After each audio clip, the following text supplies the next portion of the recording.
हमारी हमेशा ये कोशिश होती है कि नम्स के प्लेटफॉर्म को इस्तेमाल करते हुए आपकी सेहत के हवाले से बात की जाए। अमूमन हमारी सेहत हमारे रोज़मर्रा के मामूलात और हमारी खाने पीने की आदत की अक्कासी करती है। जब हम खाने पीने के हवाले से बात करते हैं तो क्यों ना ग़िज़ा और ग़िज़ाइयत के माहिर से बात करें। हमारे साथ मौजूद हैं डॉक्टर मोमिन। आइए इनसे बात करते हैं। जी डॉक्टर साहब, अस्सलाम वालेकुम। वालेकुम अस्सलाम। हम बात कर रहे हैं ग़िज़ा और ग़िज़ाइयत के हवाले से। तो डॉक्टर साहब, ईद उल अज़हा करीब है तो मैंने सोचा कि कोई एक ऐसा प्रोग्राम किया जाए जिसमें गोश्त के हवाले से आपसे मालूमात ली जा सकें, क्योंकि इस मौके पर गोश्त की कंजम्पशन बहुत बढ़ जाती है।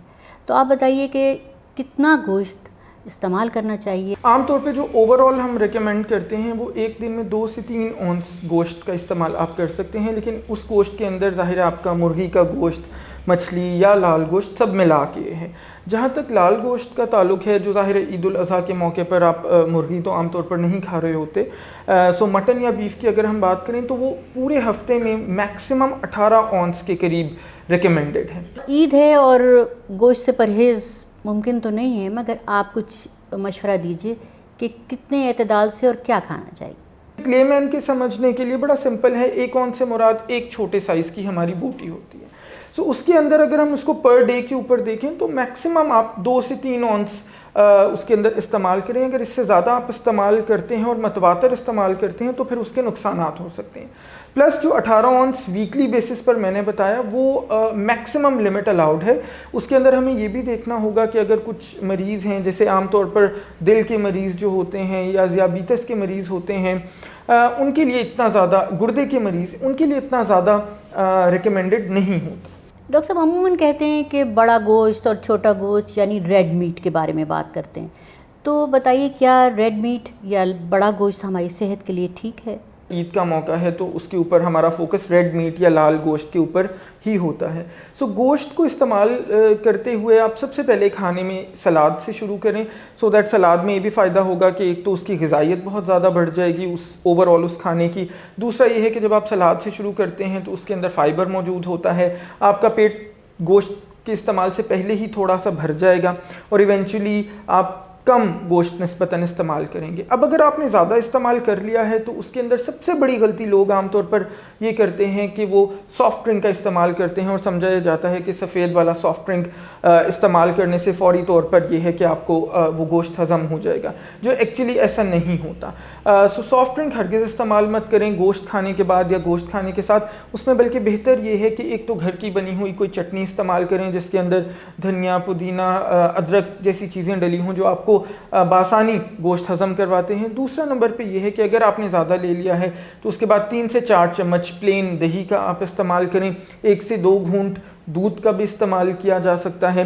फिर आप ये है कि हल्के हल्के वॉक कर सकते हैं, सो दैट वो जो आपने ओवर ईटिंग की है या ज़्यादा गोश्त इस्तेमाल कर लिया है वो आसानी से हज़म हो जाए। रेड मीट खाने के क्या फ़वाइद हैं?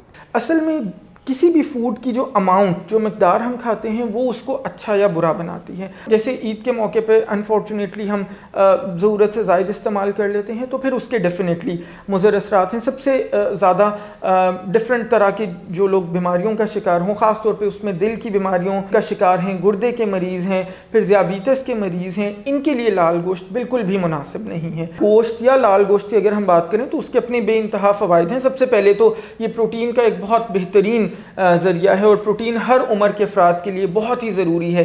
पाकिस्तान में हमारे पास तकरीबन 50% ख़वातीन ऐसी हैं जिनको खून की कमी का वो शिकार हैं।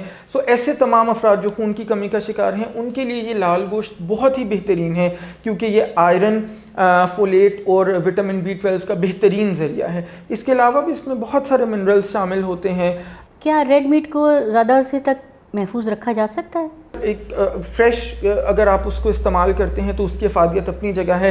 गोश्त को स्टोर करने से कुछ न्यूट्रिएंट्स का उसमें से लॉस हो सकता है, लेकिन ये है कि हम सेफ़ साइड के ऊपर गोश्त को, मटन की अगर हम बात करें तो तकरीबन 9 महीने तक स्टोर कर सकते हैं। अगर हम बीफ की बात करें तो उसको 9 से 12 महीने तक स्टोर करके फ्रीज़ करके हम उसको इस्तेमाल कर सकते हैं। गोश्त को महफूज करने के हवाले से बात कर रहे हैं, तो ये बताइए क्या गोश्त को धोकर रखना चाहिए या वैसे ही रख दें? 99% घरों में यही प्रैक्टिस की जाती है कि गोश्त जब हमारे पास आता है तो हम उसको बहुत अच्छे से धोते हैं, बड़ा वक्त लगा के धोते हैं और फिर हम उसको स्टोर या फ्रीज़ कर रहे होते हैं।